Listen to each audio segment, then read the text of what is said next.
Welcome everyone to the Hartford Audubon Society's presentation of The Christmas Bird Count History and Future by Dave Tripp. This presentation was held at our regular monthly meeting on November 11th, 2025 in West Hartford, Connecticut. This presentation is just one of many events and bird walks hosted by the Hartford Audubon Society each year. Dave Tripp has been birding since the spring of 6th grade, when he went on a Litchfield Hills Audubon Society Sunday bird walk with his 6th grade teacher at White Memorial in Litchfield. He has been hooked ever since. He currently serves as the vice president and treasurer of Litchfield Hills Audubon Society, a board member of the Connecticut Ornithological Association, over 20 years on the Avian Records Committee of Connecticut. He is the founder of the Connecticut Big Day team, the Raven Lunatics, who holds the state record of 192 species in a 24-hour period. He has traveled worldwide and specializes in leading trips to Central and South America, especially Brazil, as a hobby. Our events are always open to the public. For a complete list of events and information on how to become a member, please visit our website at hartfordaudubon.org. Thank you, and please enjoy this presentation. There we go. First, I want to say it's Veterans Day. Thank you for all the vets that are out there. Any vets here in the audience? Thank you, thank you. Thank you. And on Zoom also. There's a big crowd on Zoom. Thank you for your service. So I'll get right into it. The Christmas bird count started in 1900. Frank Chapman was a gentleman. Back in the day, you heard stories about how they used to count. They used to shoot them. And whoever had the biggest pot, that's what they counted. So the Central Park, a few people went out and started looking at birds and said, you know what, we don't need to shoot them. We can see birds, we can count birds. So what happened was that the first articles in bird lore in 1900, that's a sample I got offline, and there was 25 circles that started. And in Connecticut, there was two in Connecticut, Bristol and Norwalk. Bristol was there for a short time and then went away. Jack Swat has revised that, I think 2016. Bristol's back on the map for Connecticut doing it. So Connecticut was one of the two counts of the first 25 that happened. There are different bird counts resources out there. National Audubon, that's what I call the mothership. They're the ones that keep the national records of everything we submitted, and then COA, the Connecticut Ornithological Association. For national, Jeff Barron was in national. The CBC is kind of, we're slowing down a little bit. It was a printed version, and then Jeff Barron came into play and he revised that. He did it for 37 years before he retired in 2023. In COA, a big shout out goes to Steve Broker. Steve Broker maintains all the state's records. Us as compilers, myself and Jay, we submit our records to national. We take those records that we sent to the national, and then we submit them to COA and Steve Broker. I'm going to show you some of the data that he provides for the state of Connecticut on these birds. He does a great job. And I got a lot of the information from him. He's willing to help out compilers that need information. This is the online resource from National. If you go to their website, there's a QR code. If you want to take a picture of it or bring it right to this page, they have all kinds of information about the Christmas bird counts. Kind of what I'm talking about tonight, the how-tos, how to get started, how to get involved, how to find birds, how to record the birds, et cetera, et cetera. So National's really good on that. And then COA. The Connecticut Warbler, every year, Steve Broker publishes the statewide results for those compilers. They get it in. In this case, it was the 21-22 bird counts, a special edition in the Warbler that they have in there in details. There's a QR code that goes to the COA website, ctbirding.org. If anybody's never been to that website, it's a great website, great organization to belong to. They're huge on this jetty thing in Hammonasset. They're pushing forward with Long Island Sound as one of the spokespeople. So some of the stuff that Steve does on this site, if you go on the site, let's see here. This is the data. This is one page of the data that he provided just from last year's count. So he has spreadsheets, and on the top is broken down to northern counts, mid-state counts, and coastal counts. Hartford is in a northern count, along with Barkhamston and Litchfield Hills.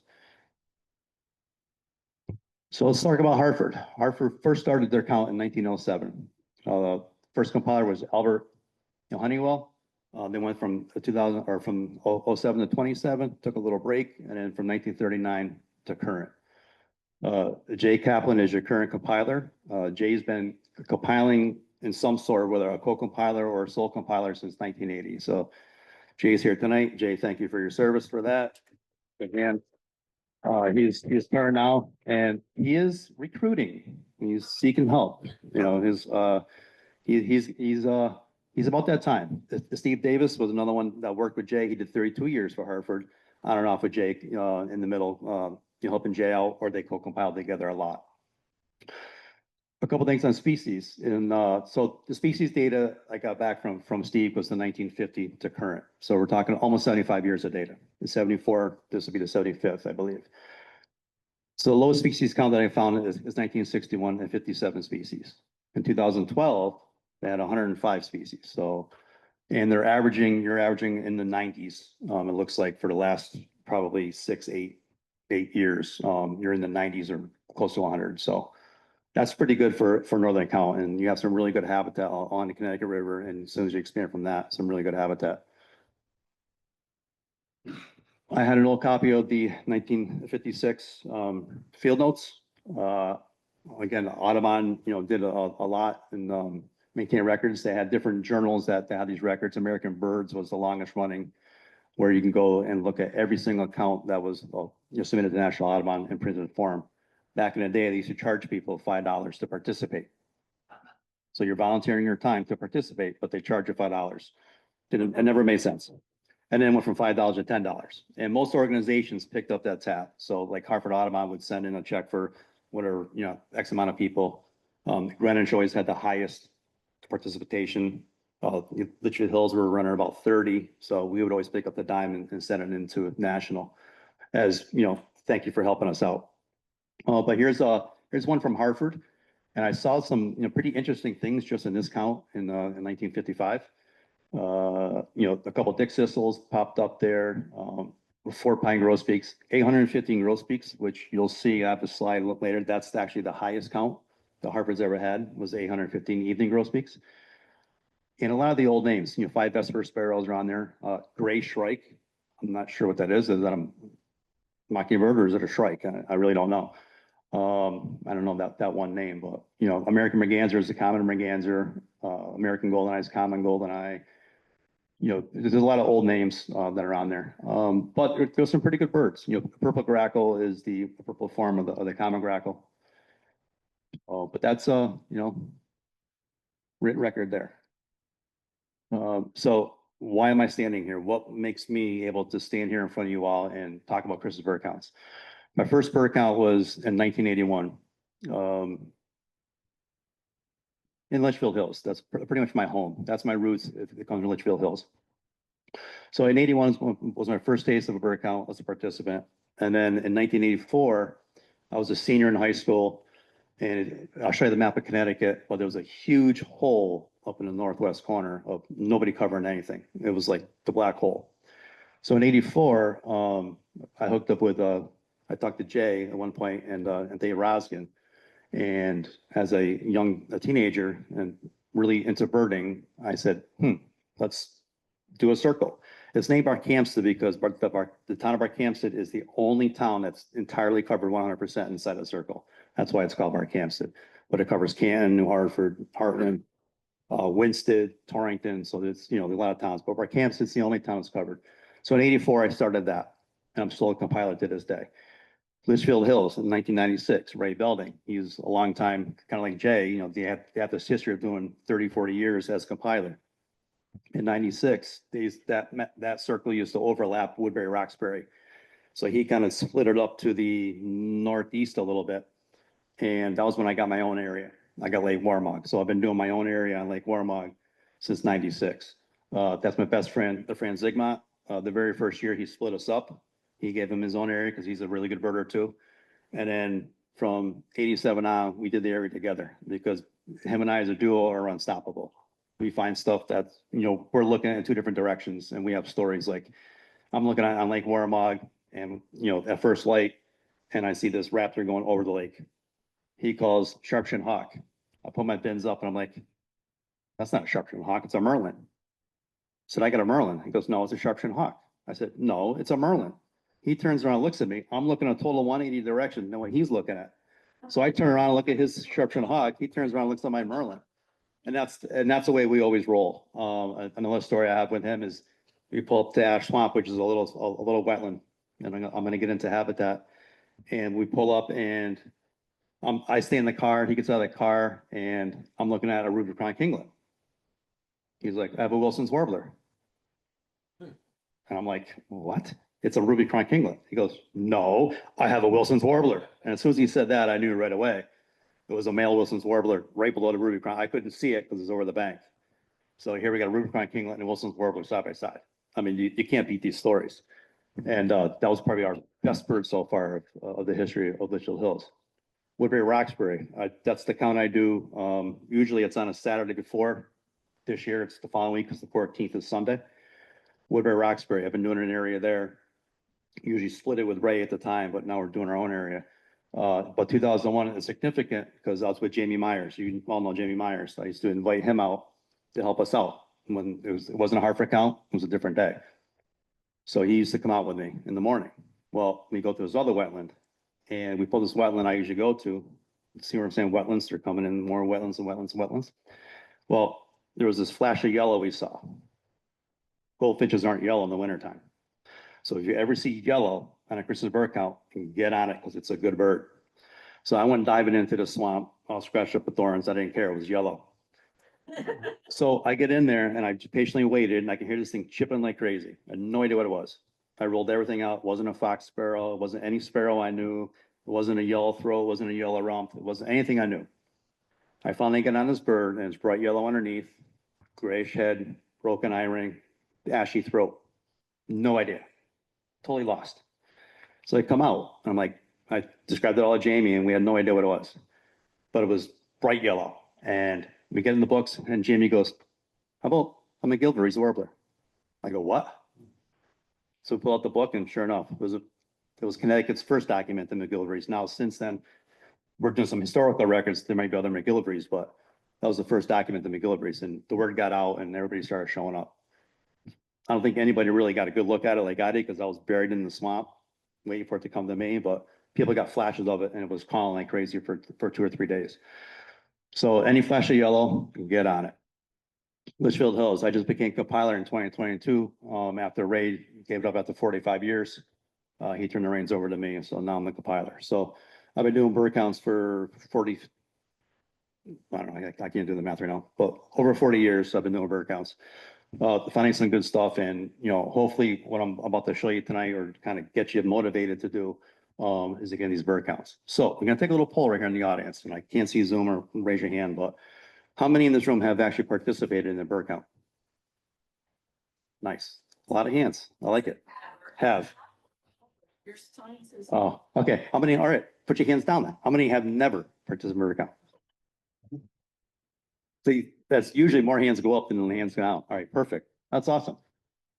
How many feed the bear? I mean, oh, that's autocorrect. How many feed the birds? Because nowadays we're feeding the bears, right? Especially up in this neck of the woods. Okay. And how many know if they live in a CBC circle? Okay. Do y'all live in the Hartford circle or the Barkhamsted circle or? Okay. I mean, I'm gonna get onto the reasons why we're gonna ask these questions. How many are interested in doing a CBC? Perfect. Every hand should be going up in this room right now. Come on, help me out here. So there's a QR code here if you want to get on it, but I'm gonna actually see if I can link it. This is pretty interesting. I don't know if it's gonna work or not. I might need your help, Chris. So this is an interactive map. Jay, I need your glasses.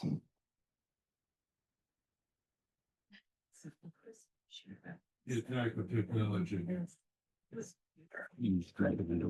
Display. Where is it? Right? Or actually, you can just. Here it is. Yeah, 'cause you're sharing that display, so they should see it now. All right. So this is an interactive map that National is doing. So when we talk about CBCs and how many circles, everything that's yellow, green, or red is a Christmas bird count circle.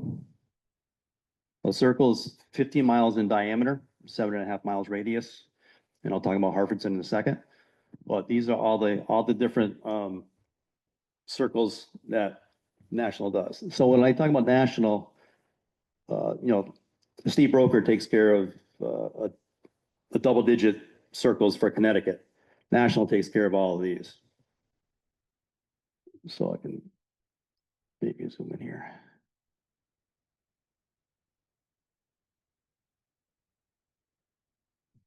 Good on Connecticut. My geography is pretty good. So these are all the circles in Connecticut. We have another map that actually shows a little detail, but these are all interactive. You can click on these. You can check them out. And that's what that link was there for National. Now, let's see if I can go back here. Where's my mouse? There you are.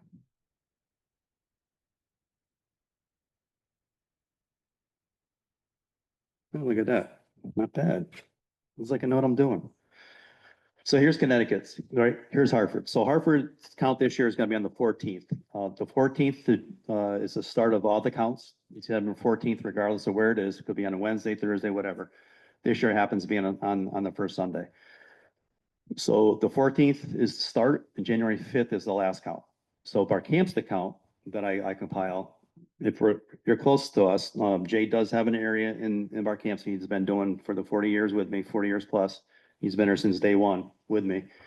If you want to help out Jay, he's always looking for help in the Canton area. That's Roaring Bird Nature Center is in it. He's got some nice farms. Or I'll take you somewhere else in Barcampston. But that's the 21st. That's the week after. So you have a whole week to rest up to come help me on Barcampston. So, but here's the ones that are near Bristol's right there. You can see stores, Salmon River. These are all the names. And Litchfield Hills is way out to the west. So those are the circles in the northwest. There's Hartford. Now, the center of the circle is the old State House. So that's why that picture's in there. If you're looking to participate, or you haven't participated and want to participate, there's Jay's contact information for Hartford. You can also text them with the number. That's a cell number. You can text them there also if you're interested. Put that on there, and I'll have that on the last screen too. But I just want to let everybody know that Jay's the man. So let's get into more data. Effort. Whenever we do a Christmas bird count, especially as a compiler or participant, you have to keep track of your data. Car versus foot miles. This is one of the things that as a compiler, as you can see, I lost all my hair. Most people will put down, if they bird a 10-hour day, and this is what kind of gets me going sometimes. For a 10-hour day out there doing a bird count, they'll put down 7 miles by car, or 7 hours by car, 3 by foot. Okay. You must have a sore butt then if you're in your car for 7 hours. Every time you stop that car and get out just to count blue jays or crows, that considers on foot. So most of your car hours should be just driving, or if it's raining out, maybe you're sitting in your car birding, but as soon as you get out of your car at a stop, you should be counting as on foot. So you should theoretically, in my mind, have 3 hours by car, 7 hours by foot. She's spending more time on foot doing his bird counts. I understand some people just drive around, and I can tell by the list that you're spending all your time by your car easily. Because what that list was for 10 hours, I had that list in 1 hour. So that kind of, that's key is the foot. And I'm going to get into that a little bit. Daytime versus nighttime, we have to keep track of. Are we owling? They keep it separate, night versus day. Backyard and feeder counts. And this is where I get into, if you live in a circle, you can participate. It's almost like the great backyard bird count in February. Same deal, right? We can keep track. If you have your yard, you want to just bird your yard, you want to just bird your neighborhood, you can count the birds and submit them in. Just let them know that you're doing it so they don't, if you have a really good habitat area and the people are really that good, they may be in your area counting birds. So it was good. So you just have to let them know where you are. So, and what's good about these is that you do it at your leisure. If you have great feeding stations, you're washing dishes, do a quick count if you can see them. Go by your business or whatever in the day. When you go by the window again, take a look at your feeders, see what's out there. something new might show up, or you might have like a big influx of chickadees coming in. And what you want to do, you want to count your highest total. So you keep a little tally. So, people always say, well, you're counting the same birds over. Well, maybe, maybe not. If you see one chickadee come to the feeder and it goes off to the right, and a chickadee comes in from the left, how many chickadees would that be? 2, right? Now, if you got one chickadee, you can fly off the right and he comes back from the right, because on the right, maybe it's the same chickadee. Or if you see one leave and one comes right back in from the right, there's 2. So you just keep track of your highest counts. So, and you keep track of your time. You did it 15 minutes, half an hour, whatever. Bird feeders are my fish tank. I can sit there all day and watch them. So data. The data that we submit and we use on a bird count is used nationally in a lot of journals. Here's the Wildlife Journal. It talks about winter ducks. Right, we're seeing west in the prairies and even the East Coast, our duck totals have crashed tremendously since the 40 years I've been doing it. They're running all kinds of things. Here we're talking about, spatial modeling using the bird counts right in the title. The state of the birds, fish and wildlife, talks about the Christmas bird counts and the data out of the Christmas bird counts. Science Magazine, the decline. This is the big one, and they did the summary count analysis and breeding and atlases, and also the Christmas bird count data. They're talking about the big decline on North American birds. So let's dive into Hartford. Again, the data is from all the species I got from 1950 to last year.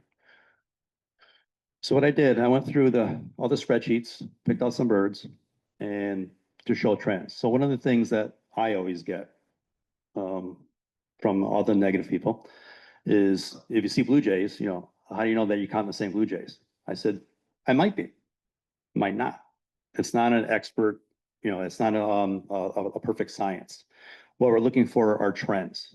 So when everybody produces all this data, we can find trends. So what this does, here you can see the red-bellied woodpecker, right? It was a southern woodpecker that was pushing up. I remember when Litchfield Hills got their first red-bellied woodpecker back in the 80s, the place was like erupting, like it was like a miracle.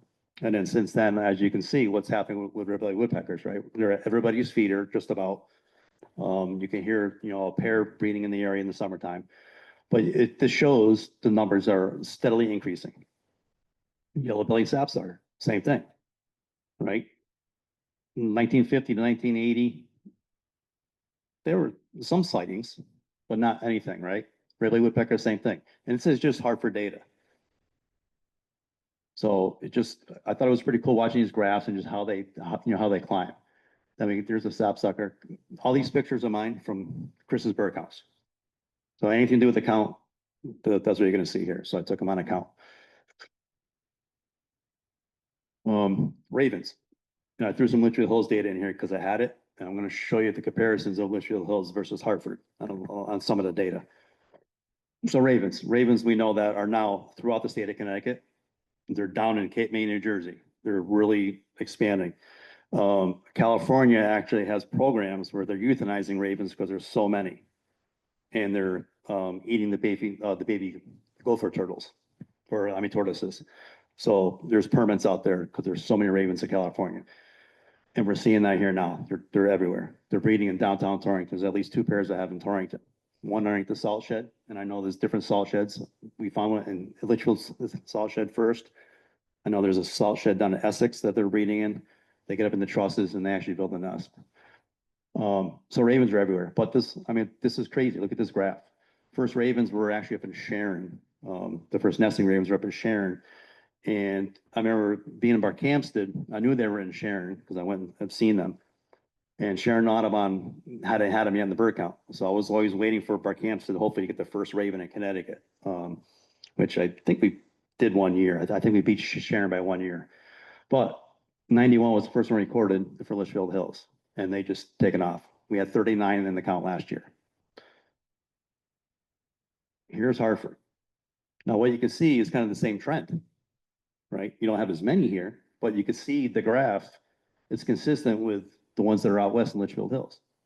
They kind of go up the same the same peaks, the same pike when they get a little bit more.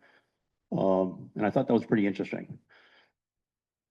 And I get that on a couple different birds too in Australia. Nice raven there. Barred owls. They have exploded in the Northwest.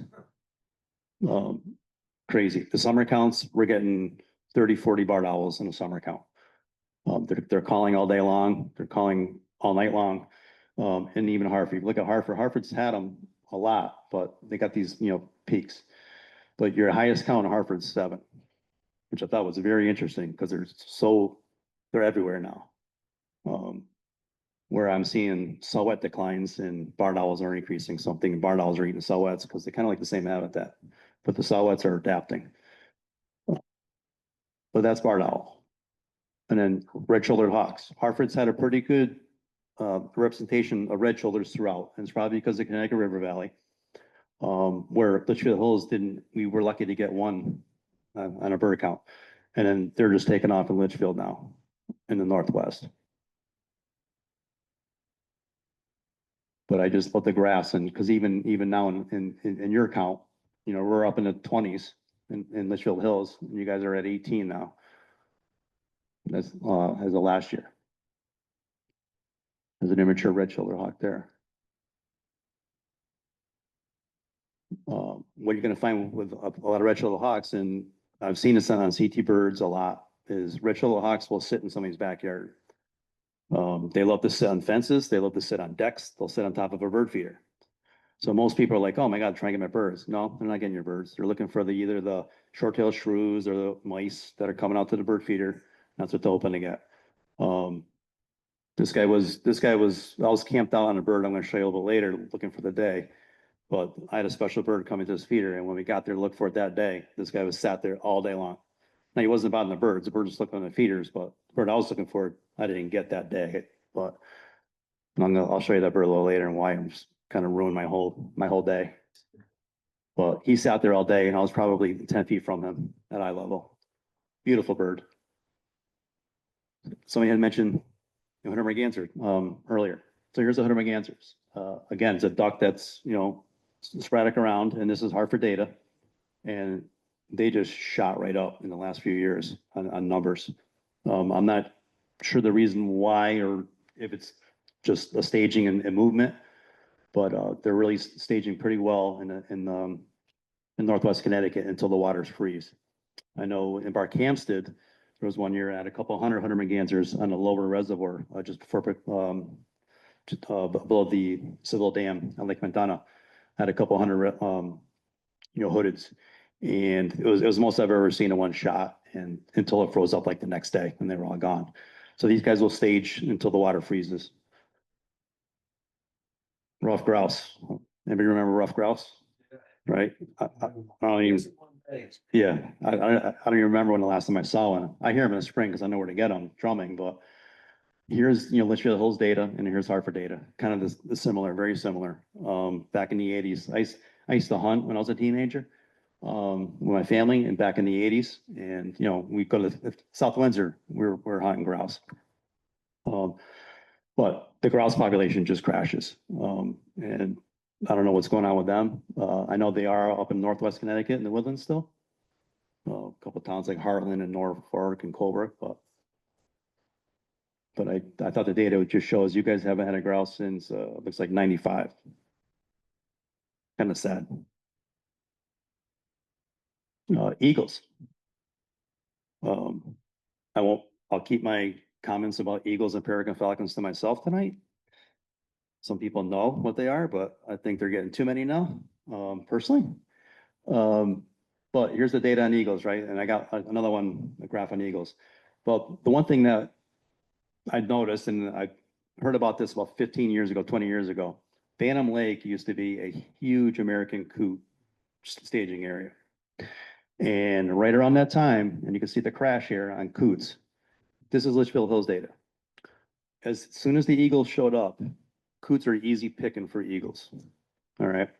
So we'll lucky if we get a single coot now in Bantam Lake or Lake Warmog, if we're lucky, in the last probably 5-10 years compiling We're lucky if it had 3 coots. But there's a wicked crash, and at the same time in that crash, I noticed that the eagles were starting to go up. So here's Hartford's numbers, right? After DDT, we got rid of DT and made everything safe. Eagles and peregrines and ospreys. If I put osprey up here, it'd probably be the same thing. It shows that, they went from nothing to everywhere in Connecticut, and this is just Hartford. So you guys are up to 7 peregrines, one count last year. This peregrine's on the Barkhamsted Reservoir. He was there for 7 years. I didn't get him last year. Last year was the first year I missed it. But if you know the Seville Dam and that famous little gatehouse where everybody takes pictures, he sits on that light right above the gate, right in front of the gatehouse. People walk underneath him, cars drive underneath him, and he just sits there. We call him Sam. That's his nickname. We call him Sam. I have a peregrine in Torrington that I see every day now. I've had a pair on the church and right behind the firehouse. I saw the female last 2 days. The top of the tower is there. So the peregrines are moving in. Eagles. This is one of the reasons. Eagles are adapting very rapidly to finding food. I did some scouting on Lake Warmog. That's my area, so I always scout. So here's this eagle crank along on the river, and we were coming into the lake, and the buddy that was with me saw an eagle chasing a duck out of the trees in the cove, headed out the middle of the lake. So I turned around. I said, "Oh, cool, let's check it out." So there's this one duck in the middle of the lake, and it kind of looks like a ruddy duck, right? Kind of looks like the shape of the head, at first. It was out in the middle. Well, this eagle kept flying by at it, and this duck would dive. And a duck would pop up in the same spot.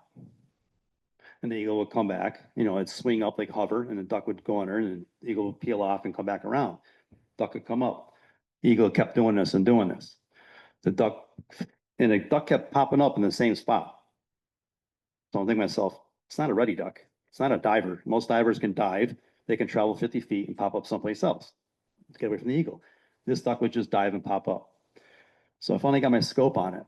And I'm like, it's a female pintail. Well, I'm like, this is not going to bode well for the pintail. So this duck kept doing this. All of a sudden, here comes the second eagle coming in. It was the mate, because this eagle was getting tired. So this duck kept diving. So now they're taking turns distracting this duck. And I'm like, the guy I was with, I go, this duck is going to be exhausted, and it's going to be easy pickings. Just as I got my camera out to take pictures, the eagle snagged it. He yells, "Oh my God, I got it." And I got one picture of the thing just dangling off the water. It's out of focus, unfortunately. It was a killer shot. This duck is just dangling because they just plucked it out of the water. So he chases the eagle down and watches poor eagle tear apart the head of this hen pintail. I didn't have a pintail in the bird count. I was so bummed. That was my count week bird. But yeah, so this poor pintail just took it, and that's why I don't like eagles. There was when people were up looking for the Stellar's eagle up in Maine, there's a pair of eagles that chase a snow goose in the air. There's actually pictures of the eagles on the snow goose's butt, and it hit the snow goose down and killed the snow goose, and they ate the snow goose on the ground. A pair of eagles that took a snow goose out of the air. So they're adapting very well. I know, I think Steve Broker was going to do an article on predation of eagles and how they're adapting and how they're doing this kind of killing, because he saw my pictures on my story and he wanted those. So yeah, it's getting scary, and nothing can stop these anymore, right? These are the kings and queens. So evening grosbeaks. Let's pray this is the year, right? There's a big movement going on for grosbeaks flying over Connecticut. Last week with these winds.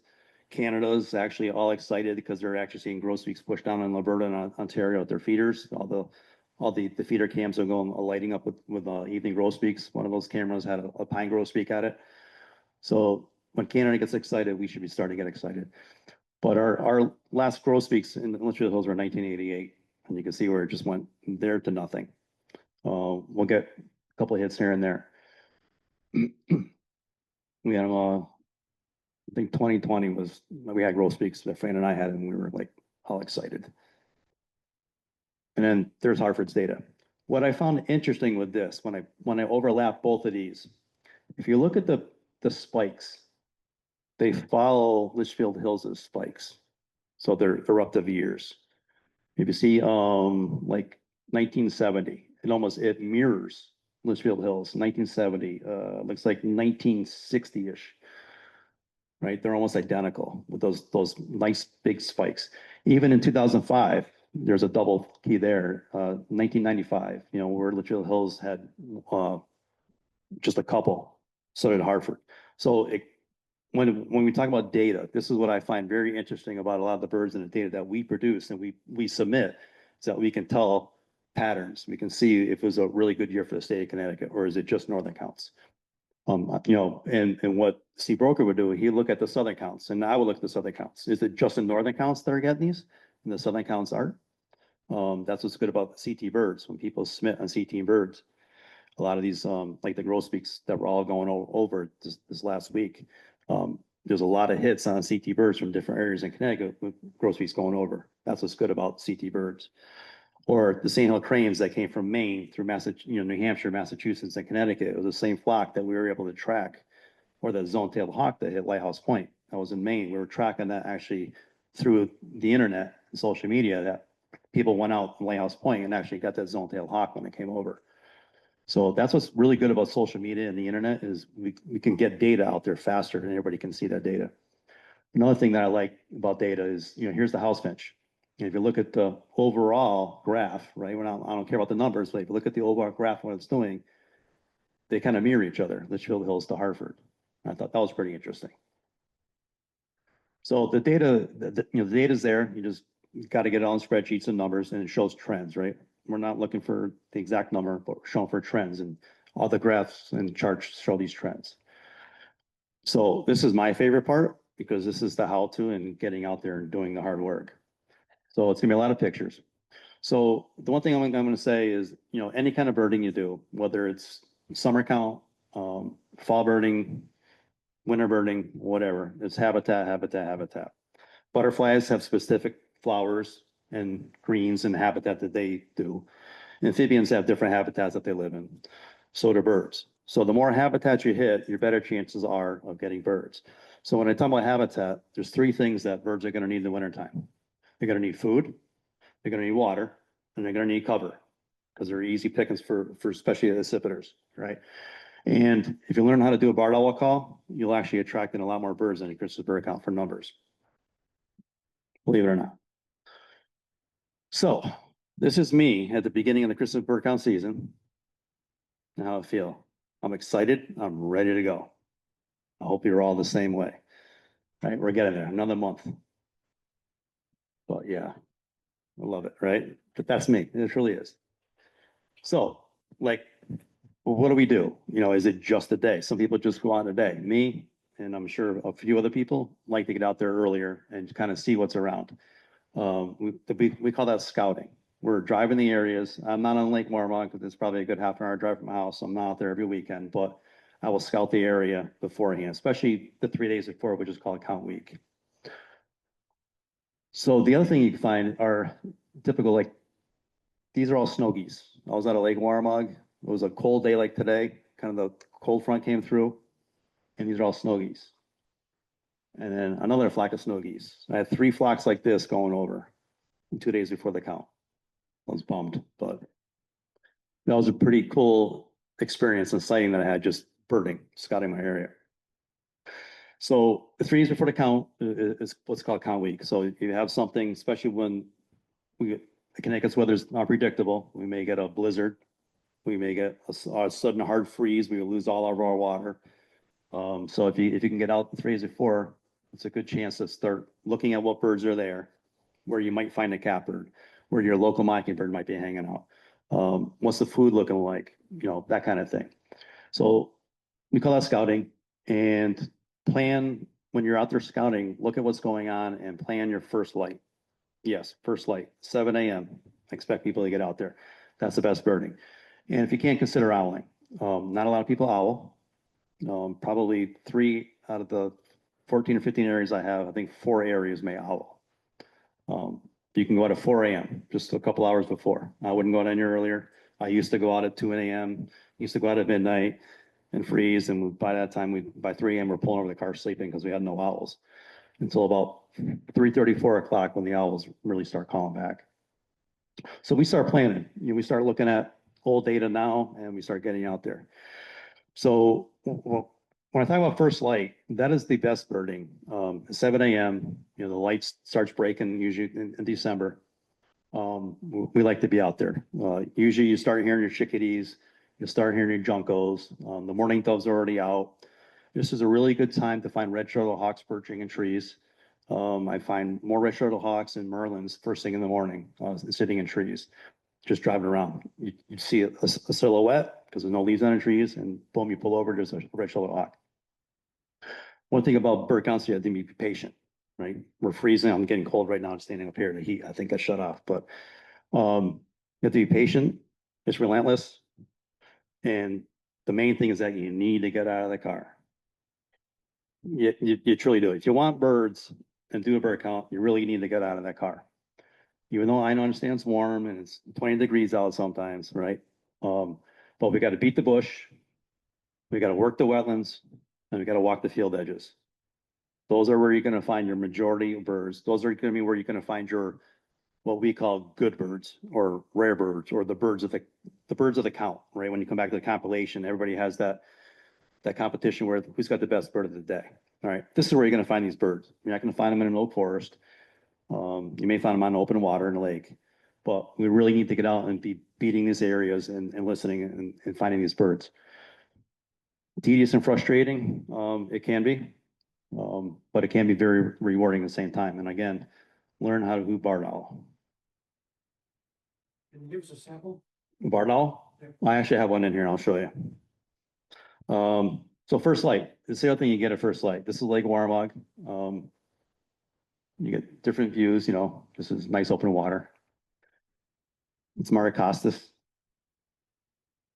Great spot for woodcocks in springtime. So some of the tools you're gonna need.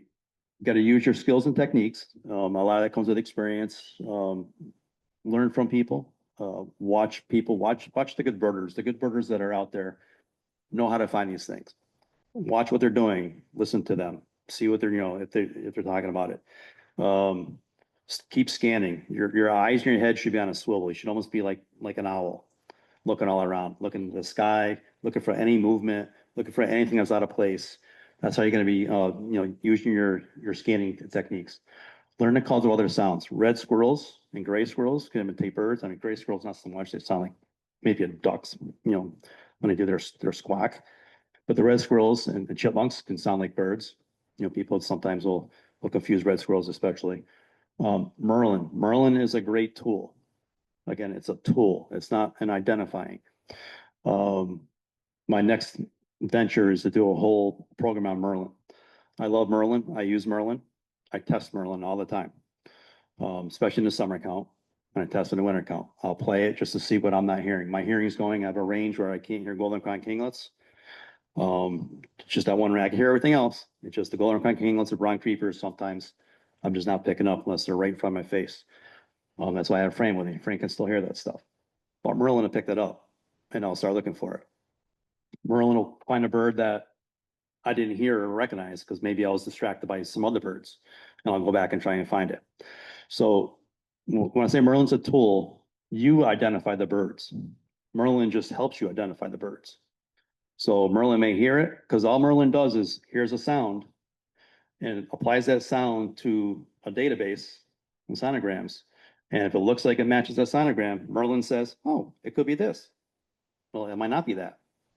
So, you hear about all these people talking about different birds like from Africa that are here, it's not that, it's just the sound is there. I've had Merlin show me a chipping sparrow calling, and in the middle of a chipping sparrow, it'll turn to junco. So, okay, which is it, right? So you have to identify the birds. You just got to keep that in mind. I was doing a summer count on a field edge, and Merlin showed me a rough grouse. I played it back as the whoop whoop call of a grouse. Well, it was probably water dripping, but it recognized that maybe as a grouse. And I knew there's no grouse there. So You just have to watch out for Merlin. You can't always take it. You always have to, you should be questioning Merlin all the time. When I say by testing it, I have a juvenile Cooper sock in the backyard and I heard it. I said, oh, let me see what Merlin says. Boom, Merlin picked it up, Cooper sock. Cool, it worked. You need to verify Merlin, but it's a great asset and a great tool to use. Your field of worksheet, I showed an example in eBird, you can use that too. And documentation. Documentation is going to be key when it comes to compiling and submitting information. Some of the tools I'm going to talk about: aging birds, bald eagle, first year bird, right? It takes 5 years for a bald eagle to become from this to the full clean white head and tail. Okay, in between you're going to have different variants of whites. Some may have a partial white head or a partial white tail with some brown in it. A lot more white underneath in the belly. So when you get to a spot, especially on the Connecticut River, if you have a lot of eagles, age your eagles, because this will help you count eagles. So you're not double counting. If you got a first year bird and you got a third year bird and you got an adult, well, that's 3 eagles. Or you have 3 first year birds, is it the same bird or not? You start aging it. So eagles are good to age. Another scanning tool, and this is where the more experienced birders get in. You look at this, right? It's like Broadbrook, bunch of Canada geese. Okay. When you get big flocks of birds like this, look through the flock. You can scan pretty quick and say Canada goose, Canada goose, Canada goose, Canada goose, Canada goose. And then you get the one right there in the middle. There's a white-fronted goose. Okay. I saw him pointing it out back, you know. So he already went through those things and started identifying all the Canadas until you got the white-fronted. Okay. Woodpeckers, aged woodpeckers, flickers, Harrys, Downies, right? Red in the back and no red in the back. Flickers, mustache, no mustache. Sapsuckers, white throat versus red throat, right? There's 2 sapsuckers here. These are basically in the same exact tree, same exact spot in that tree at different times. So, including barred owl, these guys love it. They come right in. All right. So, age your woodpeckers if you can. Cardinals, male and female, right? That's what we do. You see a bush, oh, we're counting four reds, 5 browns, 9 cardinals. Easy peasy. Same thing. Common answers. This is a picture of a picture. This is like before we had really good digital cameras. So again, Lake Warramog and Bantam Lake, we've been getting 2,000 to 5,000 mergansers before the freezes hit. So Fran and I are always out there expecting that one. It's a red breasted merganser, female. And we've got it down to where we can pick these things out in 2,500 mergansers pretty easily now on Lake Warramog. Habitat. When I talk about habitat, right? Here we got some good cover, got some good water, and there's a bunch of berries in there. So this is a perfect habitat to find this little guy. The winter wren. Very tiny bird. He'll come into fishing. He'll scold you. And if you get the other birds coming, he'll come in, kipping away at you. Cute little guys. Or you might get this guy. This was actually taken last year in Canton. It's for Camps's first house rent. I happened to find it in the bushes on Meadow Road. Or you might find a gray blue hunkered down. He looks pretty cold. Both that kind of habitat is great for hermit thrush. Or even a ruby crown kinglet. They love little streams and lakes. That's where I find most of my ruby crowns. They're along rivers. This is the habitat where I actually had the McGillivray's warble that year. Way in the back left-hand corner are Phragmites. Phragmites are a hotspot for common yellow throat. Over all the years I've been doing bird counts, all my yellow throats, except for I got one in here, I found a Phragmites. Even in Winston one year, and I don't know why, it's just bird luck, I guess. I walked into this little tiny Phragmite area in the middle of the woods along the Still River, and I pulled the yellow throat out of it. It was like I would never expected that. It was just a surprise. That's the rewarding part of doing bird counts. The swamp sparrow. Again, hermit thrushes love that kind of habitat. And again, the winter wrens. So we focus on those kind of habitats and we get a lot of these birds. Then you have your weedy field edges. This is right on the road. You can walk the road around these field edges. Now, I'm not expecting to get anything on the middle of that because I don't walk in the middle of it, but you can work the edge. Looks really good, doesn't it? Here's a yellow throat. I'm finding that stuff. I just happened to see this little olive thing flying along the edge of the sparrows and dive in. I thought it was an orange crown at first, just with a quick look at it until we got on it, but it was a young yellow throat. Another rewarding bird on any bird count, especially in the northern counts. Good field for goldfinches. They'll pop up. Cornfields, another good place just to scan. Take a look. You never know what's in a cornfield. Sometimes there's nothing. We've had this cornfield actually have nothing. And in this cornfield here, this is all Canada geese off in the distance. And if you look at the left side there, you see some bigger, darker objects. Those are turkeys. So we got geese and turkeys. This same cornfield historically has had, blackbirds. It's had horned larks. It's had snow buntings. It's had killdeer. And it's had merlin go through. So you never know what you're going to get in a cornfield on an edge. There's the turkeys on the left there, a little closer view. And a really good spot for red-tailed hawks. So that's where your scanning technique comes in. Scan the trees. Look for a white blob sitting in trees. Probably going to be a red tail.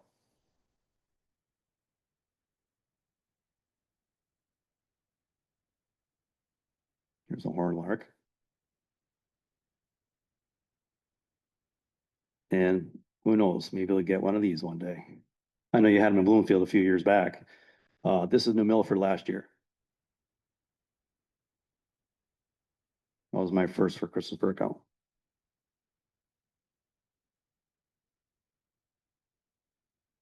And then blackbirds. We're starting to see a lot more big flocks of blackbirds hanging around or through the winters. We just had about 3,500 grackles in Litchfield on Sunday moving through. This field edge up here has been really good for grackles and blackbirds over the last few years. This is just a plain old grass field.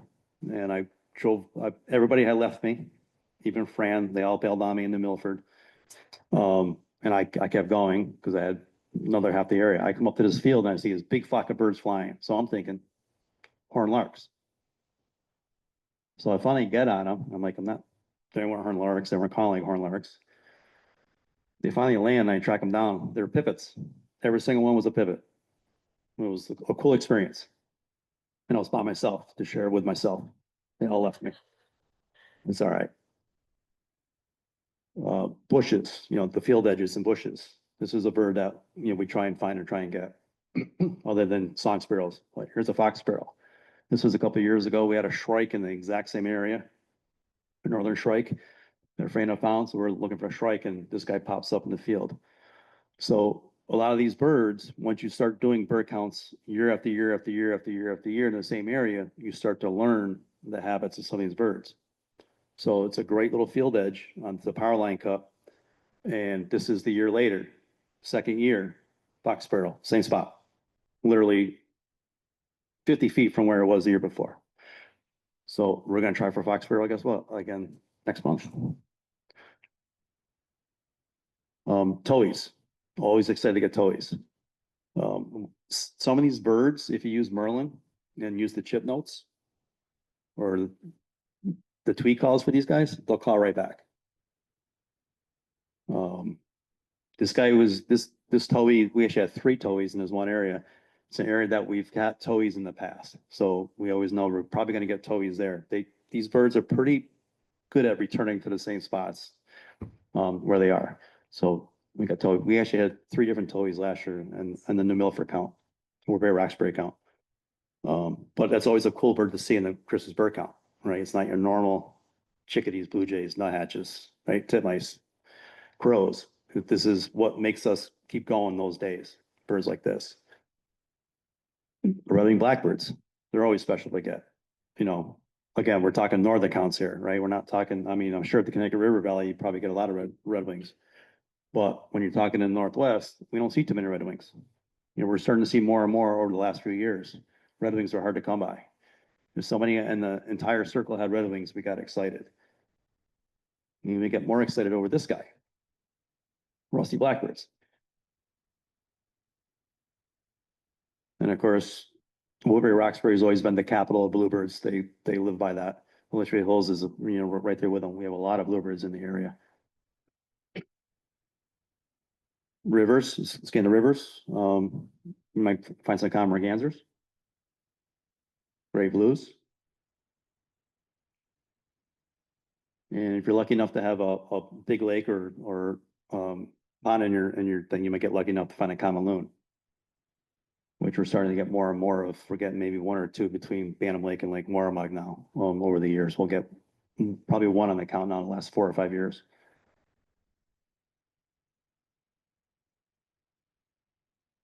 And when you drive by and scan through those Canada geese sitting on the edge of Lake Warmog, and there's a white one, you guys stop and check it out. In this case, it's a songbird.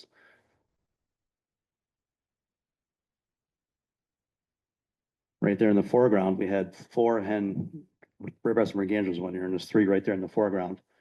Once you start recognizing the different mergansers, especially the hen red-breasteds, they're pretty easy to tell. As long as you look at each individual bird and you're looking for a tinier bill, smaller head, it's a grayer bird overall. And when you see them side by side with the common, they actually are smaller than common mergansers. Piebald grebes, if you're lucky. We'll get these on Warmug once in a blue moon. And of course, eagles are almost on every body of water now on a Christmas bird count.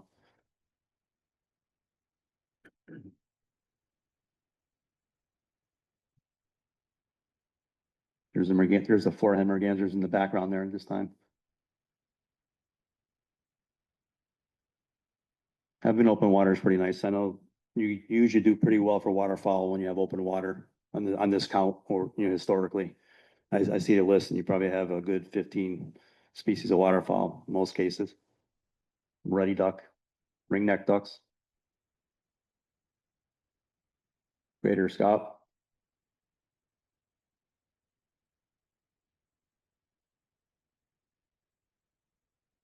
Sometimes you get some snow flurries. Ringbill gulls. So field worksheets, when I talk about field worksheets, keep track of your data throughout. This is one look. This is the guy that helps me out, and it just drives me crazy when he does this. I twitch when he does this, but I prefer the old hash marks because it's just easier to count 5s and 10s. If you get a group of birds, just put down 10. But otherwise, just do hash marks so you can count them up quickly when you go to the compilation after the fact. But just some different sheets. And then there's eBird. eBird, now you can keep track of your birds too. I got scolded on eBird because I actually sent my list in, which the eBird people don't like because they can't really keep track of it. So, but you can maintain it, and I like eBird because it keeps track of my list now. So I know what I've had in Connecticut or whatever. But I think if you do it historically, you're going to start producing data for the same areas. But so eBird will keep track of your birds too. If you have your smartphone with you, you could just add the birds as you're going. So barred owls. Let's see if this is going to work. I might have to turn the volume up.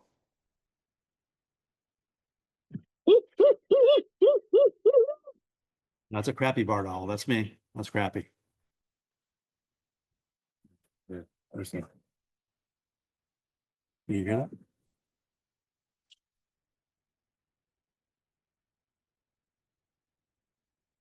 So you can see all the activity in the tree, right? Here's another one.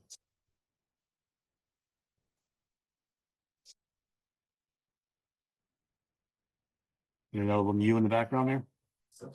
The sapsucker.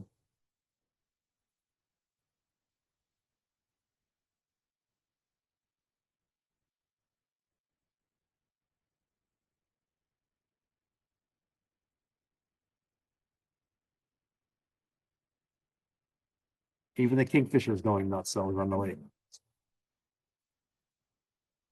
So you're hearing a bunch of birds. I've been hooting barred owl. I hoot barred owl as soon as you get out of the car most of the time.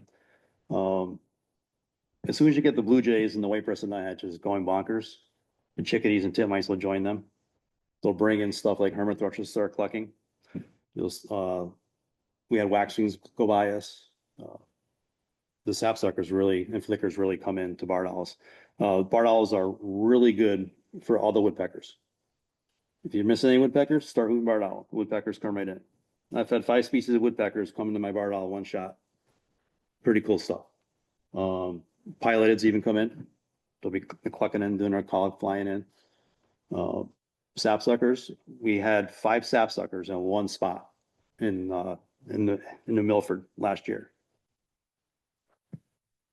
These are 2 of the 5 that we had on one tree. We had 4 like all together on one tree coming in. The flickers, the flickers come in, they get all curious. They'll fly right in over your head. Check you out. Robins will come in, bluebirds will come in. All these birds will come in. Once the birds start to mob this owl, they'll all start coming in. Mockingbird. Mockingbirds will start smacking. Catbirds usually don't come in the barred owls, but they may mew in the bushes. This is one of my favorite birds to try and get on a bird count. I love seeing catbirds. And even the finches will actually come in. There's a pine siskin. What's good about the finches too, even redpolls, if you hear them going over, you start pitching. Or if you can tape them really quick, they'll swing around and come right back and land in the tree above you. Happens all the time. But that's even harder because you're not expecting redpolls to go over. So Fran's pretty quick at that. But sometimes on a day like this,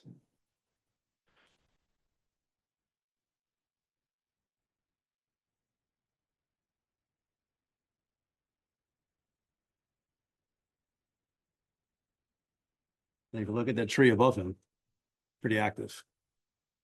Those are mostly cardinals.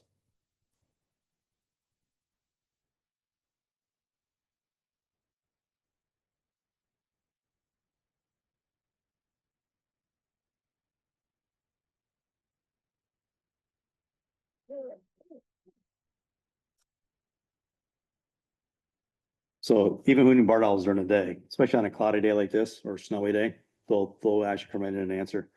On summer counts or on Christmas counts, we've actually had more barred owls by day than we get 4 o'clock in the morning because they're coming into our hooting. And they'll come right in. And a lot of times we'll watch the birds. If the birds are really active, right, they may know there's a barred owl in the woods. Even on the summer counts, especially, the robins will start really going crazy, clucking and chipping. Robins go nuts. They're usually on a barred owl or like a broadwing hawk or a red-shouldered hawk. So the birds will tell you if there's a predator around. A documentation. This is one of the hardest things for a compiler. It's kind of easy nowadays with the digital cameras. But if you have something uncommon or rare, summer count, winter count, the ARCC for review. If you submit in a photograph or actual recording of these birds, it makes it so much easier for the reviewer. Even on eBird, the eBird reviewers, I see some of the eBird reports. I'm like, God bless those people, Greg and the Aiden, because they got to go through those reports and there's no details. People say, "Oh, Merlin, I identified it." Okay, well, guess what? It's not going to get counted. If Merlin identified it, send them the recording, and they'll tell you. So that's what happened with 2 Caspian terns on Bantam Lake last year, or the year before. There was a juvie and an adult Caspian tern in September on Bantam Lake. Well, the person that saw the Caspians reported it, and they called her out on it, but she had it on Merlin. She actually had the recording because she heard the call and said, "Oh my God, what's that?" It was a different, call that she's never heard. So she had Merlin out. Merlin's the Caspian tern. Well, they saw the tern, big blood red bill and big terns, calling around. So they sent that to the eBird reviewers and said, "Oh yeah, you had Caspian terns." So if you had that record, submit it with your report, right? It helps the compiler. It does. Even on a summer count, I've let birds go. I don't entertain it. I ask them once, if they don't provide the documentation on a rare breeder, like a white-throated sparrow, I'm not counting it. It's simple. And I know Jay's the same way as I am. We've gotten a little bit more liberal in our older days. Well, back in the days, we were really conservative. If I didn't see it or you couldn't prove it to me, I didn't count it because that's my job. So, the onus is on you to identify the birds, especially a rare bird. In this case here, here's a cackling goose with a Canada goose on Bantam Lake. Take a picture. This is through a scope. They don't have to be great pictures either. So this is a cartoon that I saw that I love, right? This is what I get when my dad calls me from Florida and says, hey, I got this bird in the bush. You know, it's got a dark head, really, you know, black head, but it's got a red belly. I said, oh, it's a painted bunting. Pulls out the book. It's not a painted bunting, it has a green head. I said, I know that, but it's in the bush, in the shadows. It looks like it's got a dark head. He didn't believe me. I said, who'd you call? Right? You called me, right? I'm telling you it's a painted bunting. Calls me back an hour later. Yeah, it's a painted bunting. It came to the feeder. I said, I told you it was. Right? But this is what my dad gives me. Right? And what he's actually singing is this. Right? This is what I'm talking about, a compiler's nightmare, right? They're trying to identify a bird, but that's why we need something else to go with that. Now, when I say take photos, this is before, you know, the digital cameras. It's a crappy photo, but can you tell what that bird is?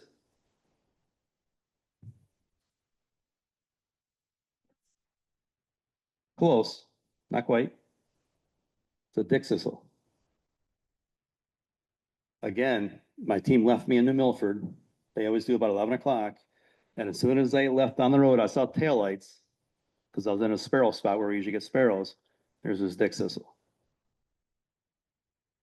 So again, you can tell it's a dick sissel for documentation purposes. I'm not going to win any awards on this, but I know it's a dick sissel. You can see a little bit of yellowish in the chest and the ring and thick bill. Even this picture.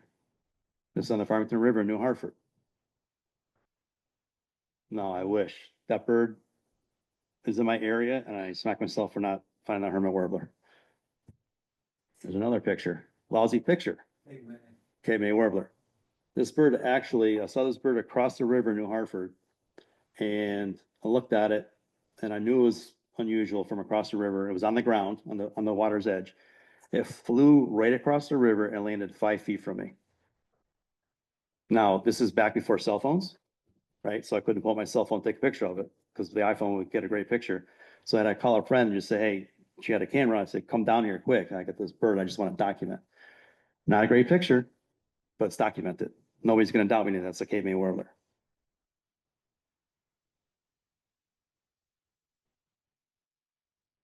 Here's a couple rusty blackbirds. Just for documentation, not a great picture. I'm still hoping this is the year.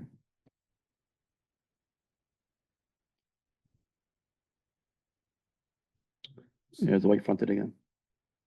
Again, scan through other geese. There he is in the front. Very uncommon bird for Litchfield Hills count. So we're always excited.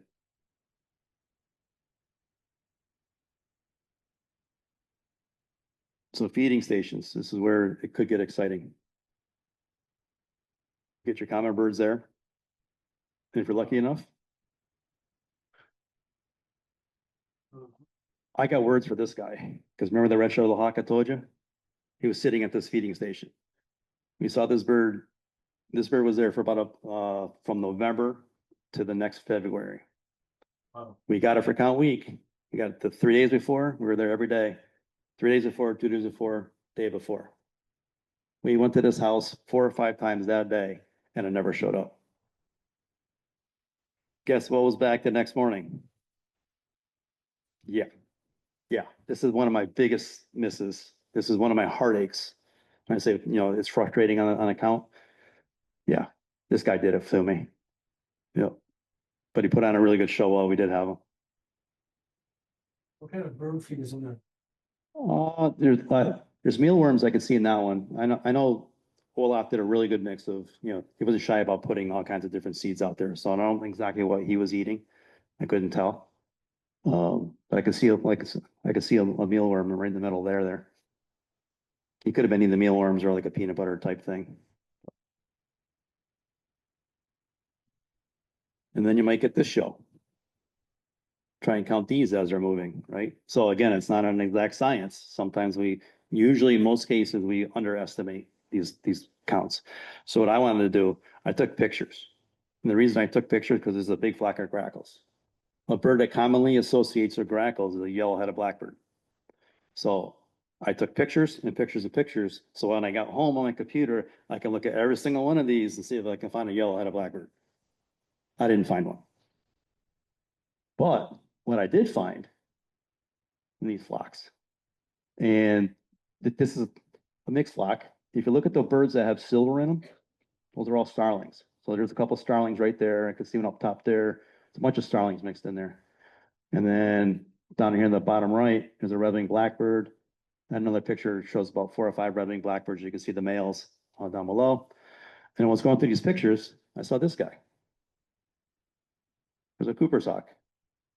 I thought it was a harrier at first because the picture before shows really light underneath that. I thought it was a gray ghost, but there's a Cooper's hawk. That's why this flock picked up. I just happened to, we never counted this Cooper's hawk. We never saw it because there were so many birds flying by. It just got mixed in the flock. But the flock picked up. So I take pictures of flocks like this just to go through them after the fact, just to see what I can identify and see what I can see. Oh, here's a red-shouldered hawk. Another bluebird. Not countable for the day, but always a good sighting. Here's your field sparrow.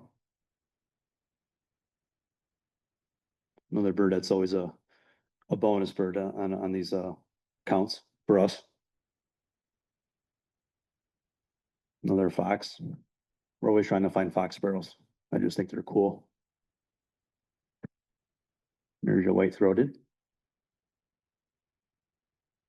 And we're fortunate enough last year on the Barcamp's account to have a nice adult white-crowned right on a roadside feeder. Another house wren. Again, that was the same day as the pipit. So my crew had left me. So I found the field sparrows and house wren. Same spot in a power line cut.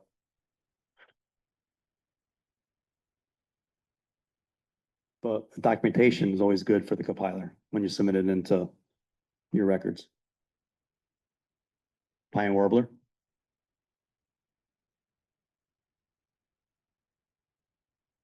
This was our morning merlin. We just picked up a few people right at first light and we're coming on a road and there was this hawk that we thought originally, we first thought was a Sharpie. As soon as I stopped and looked up at it, I saw the big bulky chest with a little head. I said, that's a merlin. And we got bins on it. And we're like, oh, holy cow, it's a merlin. So that's always a great find on a northern count.